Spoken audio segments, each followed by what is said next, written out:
요즘에 AI 인공지능, 챗 GPT 뭐 이런 얘기 많이 들어보셨죠? 나랑은 먼 얘기다 싶으십니까? 글쎄요. 그렇게 생각하기에는 이미 우리 생활 깊숙한 곳까지 AI 인공지능 기술들은 들어와 있습니다. 잠시만 떨어져 있어도 불안증을 느끼게 되는 스마트폰 안에도 여러 가지 기능들이 들어가 있고요.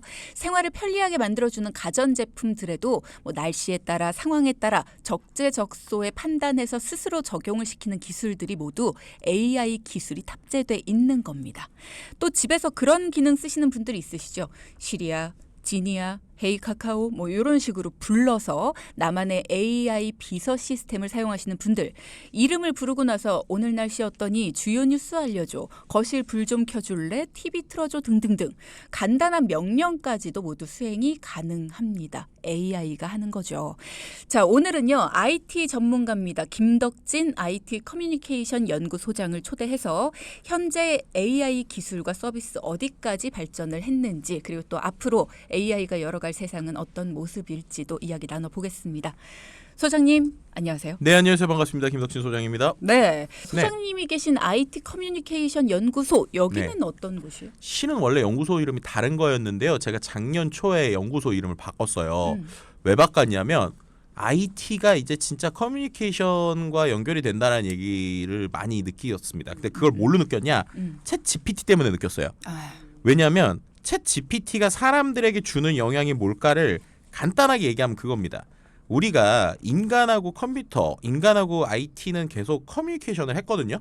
그런데 어떤 언어로 했느냐? 컴퓨터의 언어로 했었죠. 이게 무슨 말이냐면 우리가 프로그래밍을 배우거나 코딩을 배워야 뭔가 데이터 분석도 할 수 있고 AI도 할 수 있다라고 생각을 했었잖아요. 맞아요. 네. 그런데 GPT가 해준 거가 가장 큰 역할이 뭐냐? 인간하고 컴퓨터가 대화를 하는데 인간의 언어로 대화를 하는 거예요. 맞아. 그렇죠. 사람이 뭔가 부탁을 하면 오히려 컴퓨터가 인간의 언어를 알아먹고 심지어 컴퓨터한테 이런 프로그래밍을 해줄래? 라고 하면은 제가 프로그래밍 모르는데 AI가 저 대신에 컴퓨터 프로그램으로 프로그래밍을 해주죠. 그리고 나서 결과를 또 주는데 그 결과를 인간의 언어로 해석을 해줘요. 마치 옆에 컴퓨터 프로그래머가 전문가가 있는 것 같은 느낌인 거죠. 그렇게 되니까 그럼 이렇게 됐을 때 진짜 이 AI랑 사람의 역할에서 해야 될 게 뭘까? 커뮤니케이션을 잘하면 되는구나. 우리가 사람한테 일 시키듯이 AI한테도 똑같은 방식으로 명확하게 일을 잘 시키는 사람들이 AI도 잘 쓸 수 있겠구나라는 생각을 해서 연구소 이름을 좀 바꿨고요. 실제로 그래서 챗GPT 강의를 돌아다녀도 오히려 신입사원들보다 팀장급 이상이나 실무를 좀 아시는 분들이 이걸 쓸 줄 알면 엄청나게 능력이 좋아지세요. 왜냐하면 자기가 일을 할 줄 알잖아요. 그런데 안타까운 건 요즘에 일이 많아도 우리 친구들한테 저녁 6시 넘어서 일 시키면 큰일 나죠. 그렇죠. 근데 이 챗GPT는 새벽 2시에 일을 시켜도 알겠습니다 하면서 일을 잘하고 맞아요. 심지어 스트레스를 받아서 챗GPT한테 뭐라고 하잖아요. 그럼 얘는 죄송합니다라고 얘기를 합니다. 그러니까 얼마나 좋아요. 그리고 특히나 이런 애들이 한 명이 아니라 10명의 인턴처럼 얘네한테 캐릭터를 다 다르게 할 수 있거든요. 예를 들면 글 쓰는 AI, 코딩하는 AI, 회의하는 AI를 각자 요즘에 만든 다음에 얘네끼리 대화도 시킬 수 있어요. 그래요? 네, 이제 이런 기능들까지 GPT-4에 최근에 추가가 됐거든요. 내가 만든 여러 개의 챗봇들을 우리가 대화할 때 불러올 수가 있습니다. 그래서 예를 들면은 라디오 대본을 초안을 써주는 어떠한 AI 챗봇이 있고 또 그거를 번역해주는 챗봇이 있고 막 그런 게 있으면 얘한테 나 오늘 내가 오늘 IT와 관련된 예를 들면 AI의 트렌드에 대한 라디오 대본을 써야 되는데 대본 쓰는 GPT가 먼저 초안 좀 쓰고 그거 번역하는 애가 좀 번역 좀 하고 그게 맞는지 틀리는지 분석하는 분석가가 한 번 더 해. 이런 게 되거든요. 우리 작가 큰일 났네. 아니에요. 근데 그럼에도 불구하고 이런 걸 잘 쓰려면 결국 뭐냐면 또 얘의 문제는 또 이제 뭐 방송이 좀 쉽게 표현하면 헛소리를 잘합니다. 이게 할루시네이션이라고 우리가 표현을 하는데 환각 효과라는 표현이거든요. 그러니까 챗GPT가 갖는 원리를 뭐 나중에 좀 설명할 기회가 있겠지만 그냥 쉽게 말하면 얘는 좀 냉정하게 말하면 빈칸 채우기 머신이에요. 뭐냐면 다음 단어가 들어갈 만한 걸 자기가 확률적으로 붙이는 거예요. 예를 들면 이런 거죠. 나는 밥을 그다음에 네모가 있으면 먹었다. 뭐 먹을래? 이런 게 들어갈 수 있잖아요. 그렇죠. 사람이라면. 그럼 예를 들면 또 우리가 인터넷에서 그걸 느낄 수 있는 게 예를 들면 유튜브에 뭐 예를 들면은 우리가 어떤 키워드를 OBS를 쳤을 때 그럼 이제 연관 검색어로 돈키호테가 나온다. 이런 식으로 하면 이제 우리가 그걸 검색을 하잖아요. 근데 그렇죠. 그게 어떻게 되는 건지 보면은 인터넷에 있는 수많은 단어를 얘네가 이제 공부를 한 상태에서 요런 단어 다음에 사람들이 이런 걸 많이 쓰더라라는 걸 이제 추천 검색어로 넣어주는 거잖아요. 그렇죠. 네. 그 원리라고 보시면 돼요. 그러니까 아. 얘는 가지고 있는 데이터에서 다음에 붙을 말을 확률적으로 쓰는 건데 음. 그러다 보니까 얘가 가끔씩은 이상한 소리를 하거나 말도 안 되는 말을 하거나 이럴 수 있는 거죠. 근데 이게 말도 안 되는 건지 알거나 모르는 사람은 어떤 사람이 아느냐? 그 분야를 잘 아는 사람이 아는 거예요. 예를 들면 일반인이 라디오 대본을 보고 이게 좋은 대본인지 안 좋은 대본인지 구분이 어렵죠. 그렇죠. 근데 라디오 작가만 예를 들어서 15년 이상 하신 분이다. 그분은 틱 보면 아이고 이거 그냥 신입사원이 그냥 대충 쓴 거네. 아니면 인턴이 쓴 건데 이렇게 볼 수가 있잖아요. 그래서 거기에서 인간의 능력이 필요하고 오히려 그럼 어떻게 되느냐. 15년 정도 작가분이 챗GPT를 잘 쓸 수 있다. 그러면 내가 지금 갑자기 라디오 작가 지망생 10명이 생긴 거예요. 그럼 그 친구들한테 뭐 시켜오면 빨리 나오잖아요. 빨리 나온 거를 또 보면 야 이거 틀렸어. 이렇게 고쳐와. 잘 고쳐줍니다. 그렇게 쓰는 거니까 오히려 이게 일자리가 없어진다라기보다는 이걸 어떻게 쓰느냐에 따라서 오히려 가장 효율을 뽑을 수 있는 어떤 좋은 기계가 될 수 있다. 머신이 될 수도 있다. 도구가 될 수도 있다. 이렇게도 설명드릴 수 있는 자신의 것이죠. 능률과 효율을 좀 더 높일 수 있겠네요. 그렇죠. 어찌 그렇죠. 보면 네네, 맞습니다. 기술을 좀 더 활용할 수 있는 방법이 될 수도 있다. 그러면 챗GPT에 대한 얘기를 지금 조금 더 이어가자면 살짝만 더 이어가자면 네. 지금 현재 우리 AI가 어디까지 우리 생활에 침투해 있느냐. 챗GPT 말고도 또 어떤 것들이 있을까요? 네, AI가 뭐 거의 모든 곳에 스며들어가 있다고 말씀을 드릴 수 있을 것 같은데 이거를 잘 표현할 수 있는 게 이번에 제가 CES라고 하는 이 국제 가전쇼라고 불리는 이 쇼를 갔다 왔거든요. 네. 거기서 그냥 처음부터 끝까지 다 AI 얘기였다라고 설명을 드릴 수 있을 것 같아요. 그래서 이제 제가 이번에 갔다 와서 CES를 어떻게 정리할까 하다가 제가 이렇게 표현을 했거든요. 사라지는 AI, 스며드는 미래 이렇게 표현을 했어요. 사라지는 AI, 네. 스며드는 미래. 네. 그러니까 AI가 다 있다는데 이게 뭐 스며드냐라고 이제 할 수 있잖아요. 그게 뭐냐면 실제로 이게 지금 그런 거죠. 그 우리가 알고 있는 포브스지에서 작년 12월에 이런 기사를 냈어요. 2024년에는 AI가 너무 흔해지니까 이게 사라질 것이다라는 표현을 했습니다. 그러니까 AI라는 표현이 올해 2024년에는 사라질 것이다라고 한 거예요. 그래서 거기서 말하는 사라진다가 없어지는 disappear가 아니라 vanished 그러니까는 스며들거나 흐릿해진다는 건데요. 마치 그냥 인터넷이라는 표현처럼 그냥 이런 게 너무 흔해지니까 그냥 우리가 굳이 AI라는 얘기를 따로 떨어뜨리지 않아도 된다라는 얘기고요. 그만큼 모든 곳에 스며들어가고 있다는 겁니다. 뭐 대표적으로 지금 제가 지금 계속 이런 뭐 카메라 이제 안경을 끼고 지금 요 두 분을 바라보고 있는데 실제로 나중에 보이는 라디오 보시면 이렇게 깜빡깜빡 거릴 거예요. 제가 뭐 하고 있는 거냐? 이 안경에 탑재되어 있는 카메라를 갖고 지금 인스타그램 라이브로 여러분들을 보고 있습니다. 네, 잠깐 설명을 드리면 지금 2부를 시작하면서 갑자기 김덕진 소장께서 안경을 하나 쓰셨어요. 네. 저희 유튜브 라이브가 아니라 유튜브는 이제 녹화로 올라가니까 혹시 네. 궁금하신 분들은 김덕진 소장의 인스타그램 라이브를 보시면 되는데 지금 인스타그램 라이브를 보고 계신 분들은 네. 뭔가 화면이 자꾸 흔들린다 이런 생각을 하실 수 있거든요. 네. 카메라를 고정해 놓고 보고 있는 게 아니라 김덕진 소장이 쓰고 있는 네. 이 안경이 카메라가 되는 거죠. 그렇죠. 뭐 네. 예를 들면은 제가 이거를 갖고 뭐 이렇게 저를 보는 모습도 볼 수도 있고 이렇게 두 번을 누르면은 실제로 제가 보는 시선이 어허. 그대로 이렇게 나가는 건데 이게 뭐냐면 아. 그 우리가 알고 있는 그 메타 그러니까는 페이스북, 인스타그램 만드는 회사랑 레이벤이라고 하는 이 안경 브랜드가 있잖아요. 선글라스 브랜드 그 두 개가 같이 해서 만든 스마트 안경이에요. 어허. 근데 이게 지금은 뭘 하는 거냐 단순히 찍고 사진 찍는 기능만 지금은 되는데 얘가 이제 업데이트되면 어떻게 되는 거냐면 제가 보고 있는 게 결국 이 카메라가 같은 시선으로 보잖아요. 그러면 예를 들어서 여행을 갔다고 생각해 보세요. 여행을 갔을 때 제가 에펠탑을 보고 있으면 얘한테 헤이 메타 저거 뭐야? 라고 얘기를 하면 이게 카메라가 그게 찍힐 거잖아요. 그럼 그거를 갖고 인터넷에서 데이터를 연결을 하는 거예요. 그럼 소리로 에펠탑이라는 거고요. 에펠탑은 이러이러한 겁니다. 라고 얘기를 해주는 거예요. 그거 아니에요?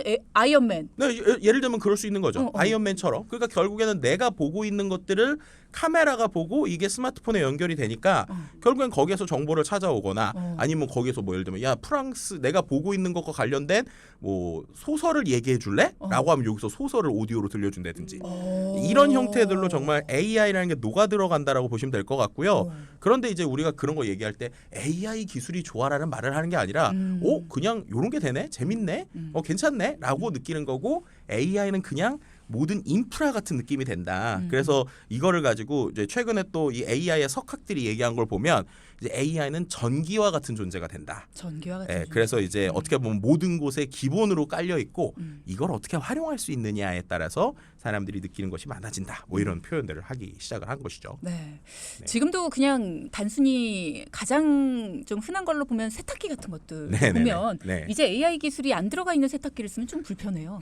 그렇죠. 뭐 말씀하신 대로 가전에서 최근에 AI가 연결되고 있는 모습도 이번에 CES에서도 좀 많이 보여줬는데요. 뭐 예를 들면은 뭐 삼성이나 LG 모두 다 AI가 각종 기계에 들어가서 이것들이 연결을 해주는 구조를 만드는 거예요. 그럼 이제 요게 또 이 연결을 할 때 지금은 그래도 우리가 얘한테 뭐 세탁기를 실행을 시켜야 되잖아요.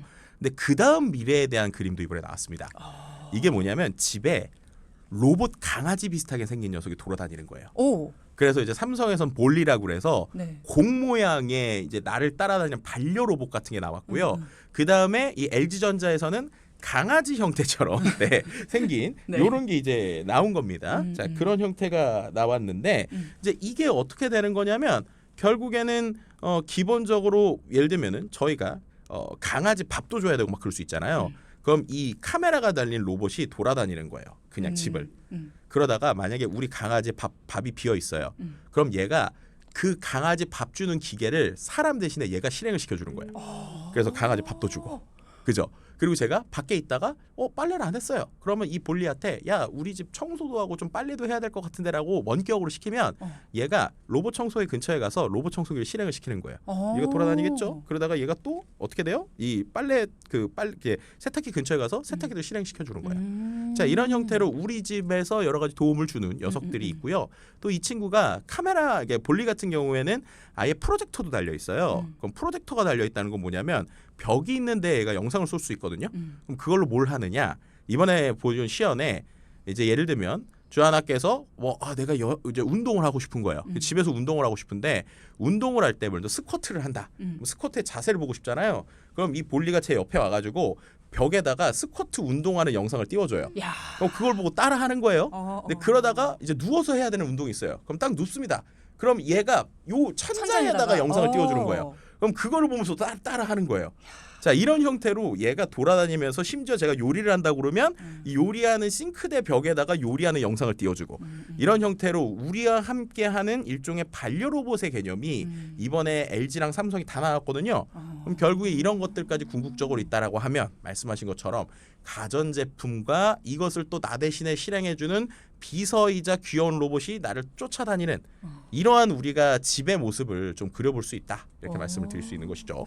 전 지금 계속 말씀하시면서 안경이 계속 눈에 띄는데 그렇죠. 그거 사오신 거예요? 네, 이거 보면은 쭈디님이 이제 목소리가 잘 안 들린다라고 이제 댓글을 주신 분도 있는데 네. 영화에서도 비슷한 걸 봤다 이러신 분도 있고요. 실제로 말씀하신 대로 이게 이제 미국에서는 한 이제 $300 조금 안 되게 $299니까 그렇게까지 비싸진 않아요. 그러니까 왜냐하면 우리가 이번에 애플에서 나오는 비전 프로라는 게 있는데 그건 거의 500만 원 하거든요.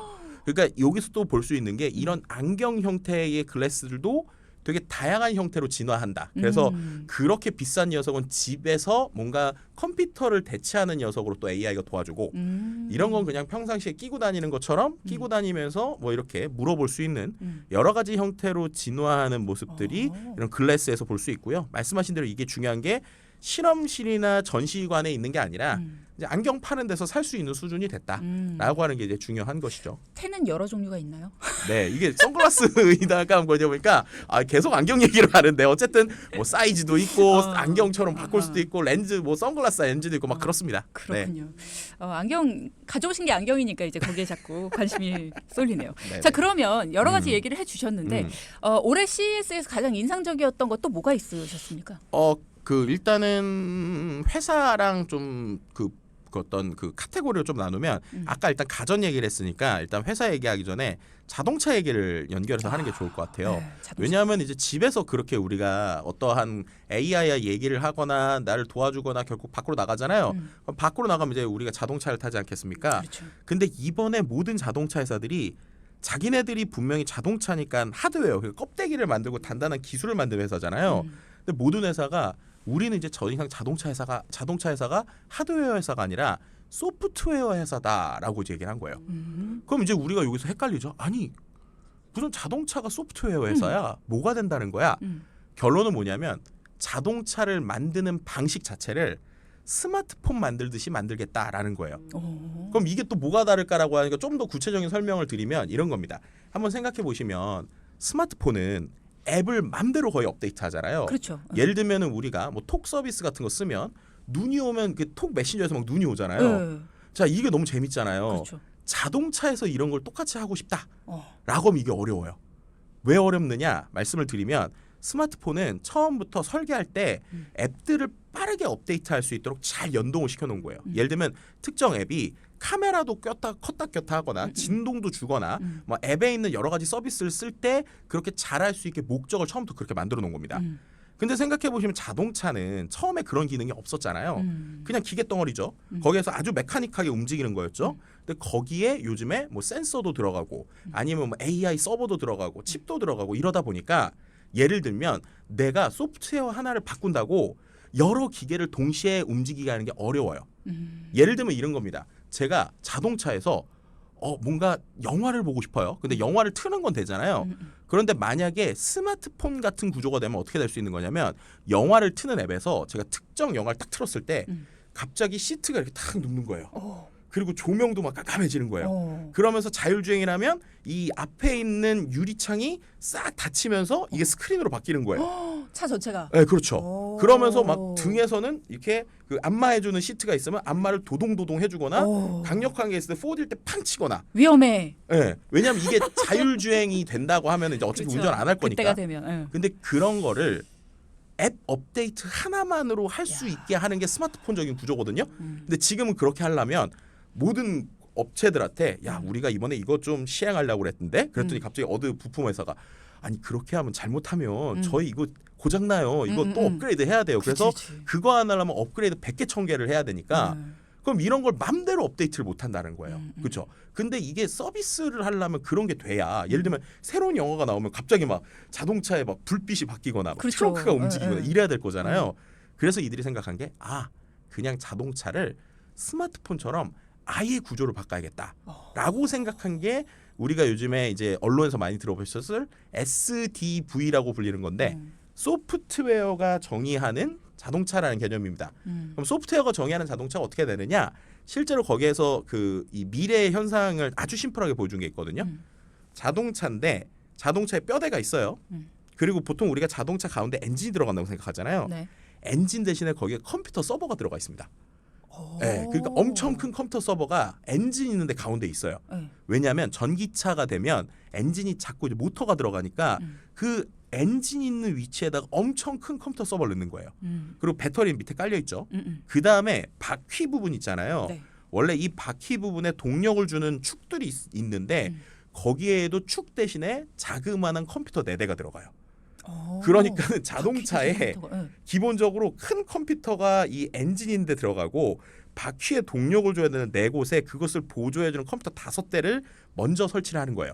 그 다음에 거기에 바퀴를 붙이는 거예요. 거기에 일부에다가 이제 모터 대신에 나머지에 부품을 붙이는 거예요.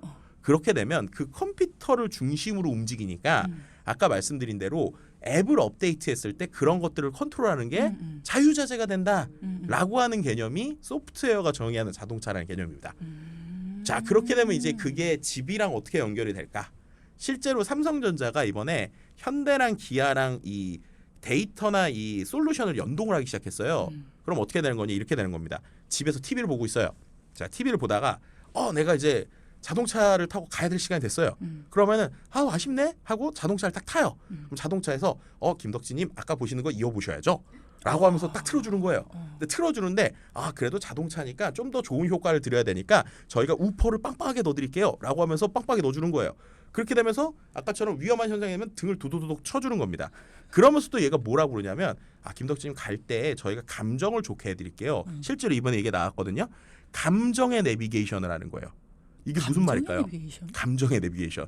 이게 뭐냐면요. 실제로 현대차에서 컨셉카로 나온 거긴 한데 차를 타잖아요. 그러면 이제 자동차 안에 카메라도 있고 여러 가지 센서들이 있을 거잖아요. 얘가 먼저 저를 봐요. 그러면 지금 당신의 심박수나 여러 가지 상태가 예를 들면 지금 되게 피곤해 보인다. 컨디션이 안 좋다라고 얘기를 해요.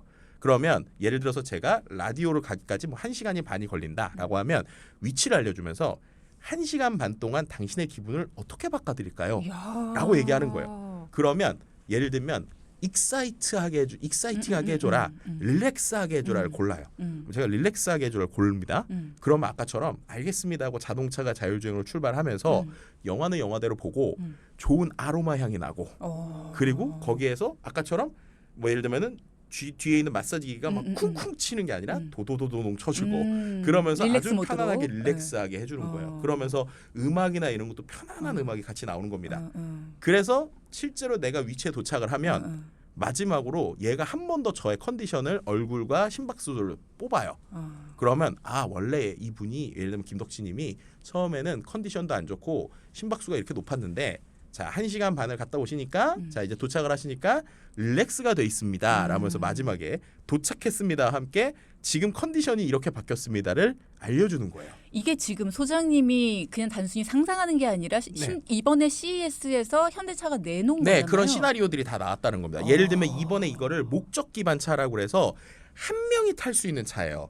한 명이 탈 수 있는 되게 로봇처럼 생긴 차고 자율주행을 하는데 그 안에서 아까처럼 감정을 컨트롤한다든지 아니면은 심지어 이 유리창 부분이 반투명 형태의 디스플레이예요. 그래서 예를 들면은 뭔가 지나가는데 제가 저 건물에 있는 게 궁금해요. 그럼 그거에 대한 정보를 이 디스플레이에서 볼 수 있다거나 혹은 내 앞에 있는 유리가 투명이었다가 반투명이 됐다가 그렇게 하면서 이제 움직인다거나 이런 것들에 대한 컨셉이 계속 나오고 있는 거고요. 실은 이런 컨셉은 이미 기아 자동차에서 이제 기아 현대 똑같은 이제 회사니까 2019년에도 나왔던 컨셉이에요. 그런데 중요한 건 그 컨셉이 실행이 안 됐던 거예요. 왜냐면 하려고 그러면 인공지능도 발전돼야 되고 데이터도 발전돼야 되고 그리고 아까처럼 자동차 자체에 대한 고민이 있었는데 아까 말씀드린 대로 이제는 우리가 그냥 자동차의 개념을 바꿔버리면 이런 게 스마트폰처럼 가능할 거야 라고 하는 어떤 시나리오들이 나왔다. 언제쯤 가능하다라고 보고 있나요? 이 부분은 이제 결국에는 두 가지가 있을 것 같은데요. 첫 번째는 이거를 제대로 하려면 이런 말씀드리면 좀 조심스럽지만 어쨌든 그 자동차 회사 내에서도 여러 가지 충돌이나 리더십들이 해결이 돼야 돼요. 이게 무슨 말이냐? 이건 이제 대부분의 디지털 전환 회사가 똑같은 건데 원래 자동차 회사는 기계공학자들이 리더십을 갖고 있잖아요. 왜냐면 기계공학 차니까. 근데 아까처럼 이렇게 되면 IT 쪽이 강해진단 말이에요. 그러면은 기존에 있던 사람들이 이런 것들이 막 혁신적으로 변하면 그러면 예를 들어서 자동차에 그렇게 되면 부품 다 빠지는데 부품사들 어떻게 할 거야? 이런 것부터 해가지고 여러 가지 부딪힘이 있단 말이에요. 그럼 그런 것들을 어떤 식으로 해결하면서 기술의 속도를 붙이느냐 이게 결국엔 이 기술이 빨리 올 수 있는 것과 연결이 돼 있고요.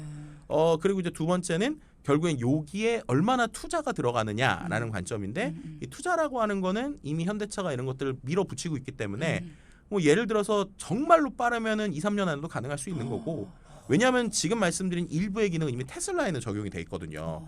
테슬라는 처음부터 이런 소프트웨어 기반의 자동차를 만들었기 때문에 아시지만 테슬라는 업데이트하면 갑자기 최고 속도가 120km에서 150km가 되기도 하고 그죠? 갑자기 업데이트하면 겨울에 갑자기 자동차 안에 게임이 생기기도 하고 막 그 다음에 어떨 때는 업데이트를 했을 때 뭐 예를 들면 이런 게 되니까 카메라가 보고 있다가 미국에서 제가 해본 건데 자율주행을 하고 있는데 제가 스마트폰 보잖아요.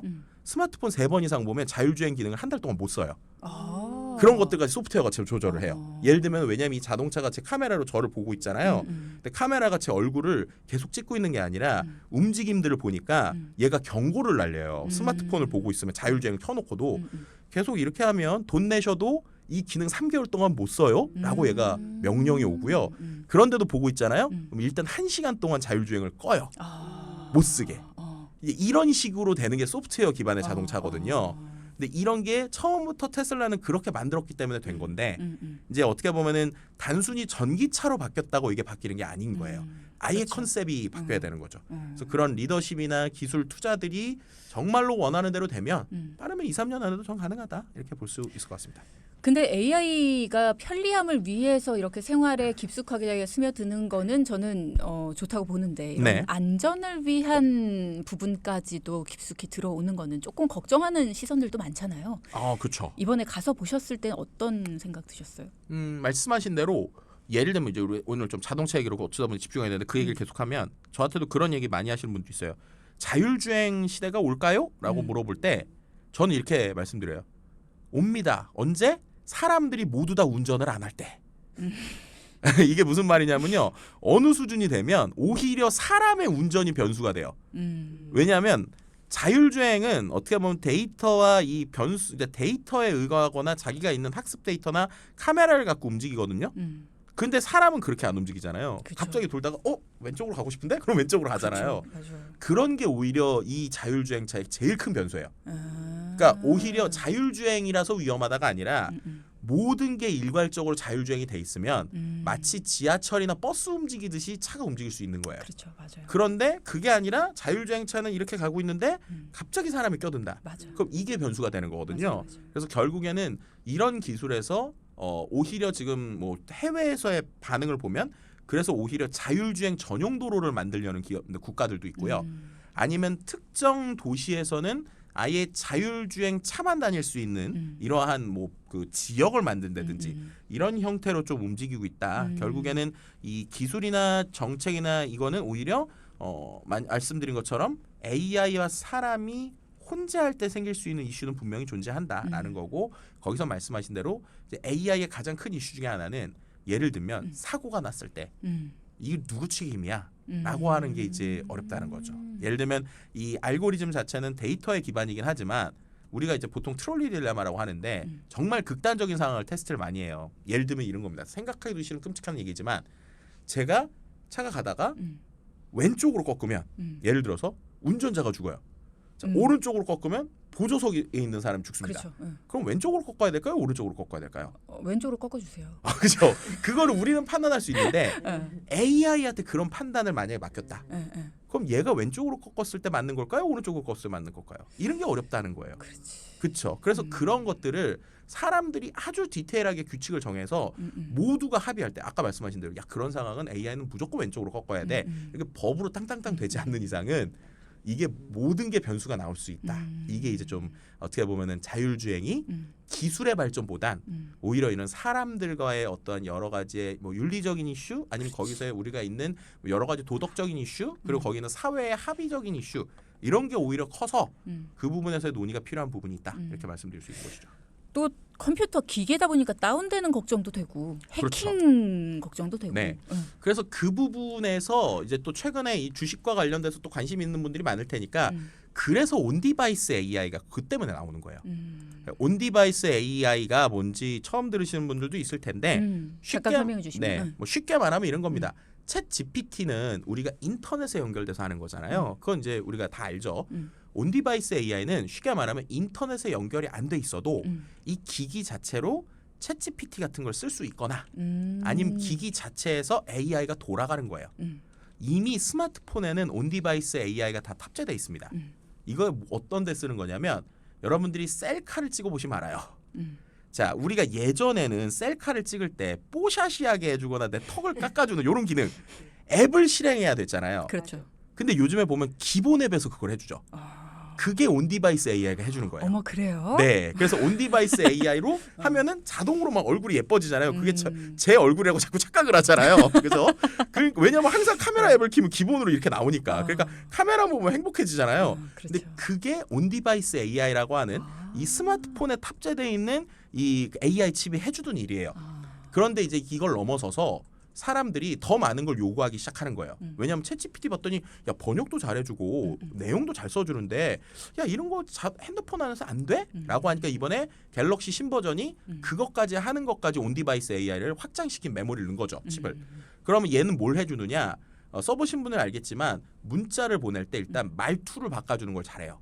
예를 들면 제가 그냥 어떤 사람한테 너무 화가 나고 짜증이 나요. 그래서 제가 문자를 막 썼어요. 근데 그걸 그대로 보내면 안 되잖아요. 그럴 때 문체 바꾸기 예의 있게 이러면 그 말이 예의 있게 바꿔져요. 아 그래요? 네, 그래서 문자가 그렇게 하기도 하고 혹은 그 말을 영어로 바꿔달라 그럼 영어로 바꿔주기도 하고요. 심지어 이제 이 기능을 제일 많이 놀라시는 건데 전화 통화를 할 때 외국 사람이 저한테 전화를 해요.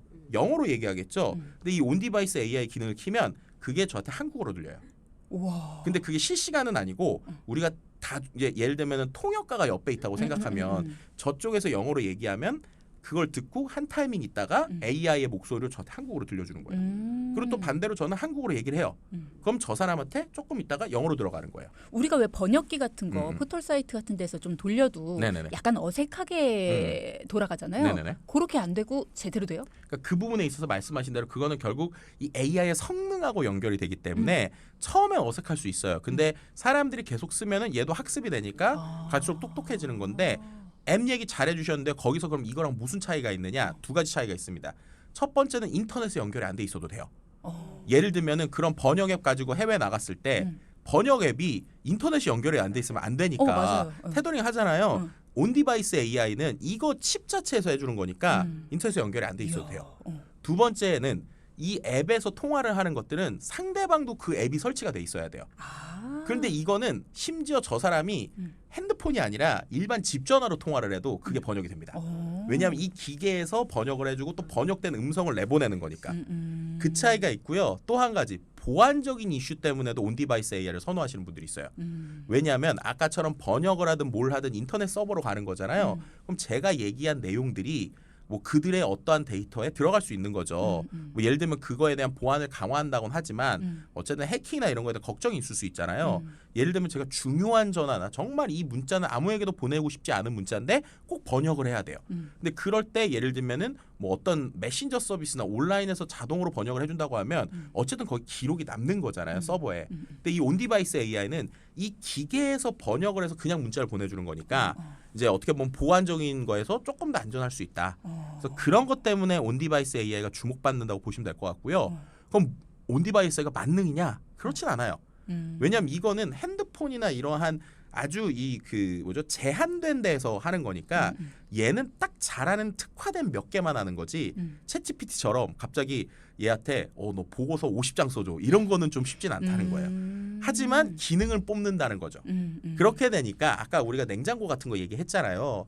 냉장고나 TV 이런 데 온디바이스 AI 칩이 그래서 다 들어갈 수 있는 거예요. 왜냐하면 우리가 냉장고한테 뭔가 말로 야 너 이 냉장고 안에 있는 거 빈 것들 알아서 쇼핑몰에서 시켜줘. 그러면 이번에 나온 삼성의 기술 이렇게 되거든요. 근데 그걸 하려면 이 냉장고 안에 뭐가 비어 있는지를 AI 칩이 보고 주문을 해야 되잖아요. 그것도 온디바이스 AI가 이렇게 도와주는 뭐 이런 기능도 있다 이렇게 말씀드릴 수 있을 것 같습니다. 저희 오늘 준비한 얘기가 10가지였는데 그중에 3가지밖에 못했습니다. 7가지 하러 다음에 또 저희가 모실 테니까요. 지금 문자창으로 너무 재밌다 오늘 꿀잼이다 하는 분들 굉장히 많거든요. 섭외 한번 더 해볼 테니까 여러분 걱정하지 마시고요. 자, 오늘 나와주셔서 감사합니다. 네, 감사합니다. 네, IT 커뮤니케이션 연구소의 김덕진 소장이었습니다.